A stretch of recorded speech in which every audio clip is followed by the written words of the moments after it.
Hi friends, আজকে আমি আপনাদের সঙ্গে একটা টিপস শেয়ার করছি। আমাদের সামনেই আসছে দীপান্বিতা কালী পুজো। এই কালী পুজোর দিন যদি আপনারা একটা জবা ফুল বা পদ্ম ফুল মায়ের পায়ে দিতে পারেন, মায়ের চরণে, বা ঘরে যদি আপনার মা থাকে সেখানেও দিতে পারেন, ওই জবা ফুলটা যেন পচে না যায়। ওই জবা ফুলটা নিয়ে আপনি লটারির টিকিট কাটতে যান, দেখবেন আপনি সাকসেস হবেন। এটা খুব ভালো টোটকা মানে টিপস।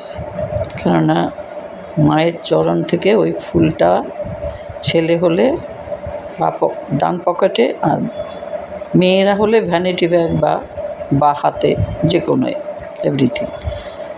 এইভাবে নিয়ে আপনারা টিকিট কাটতে যান, আমার মনে হয় আপনারা তাতে সাকসেস হবেন।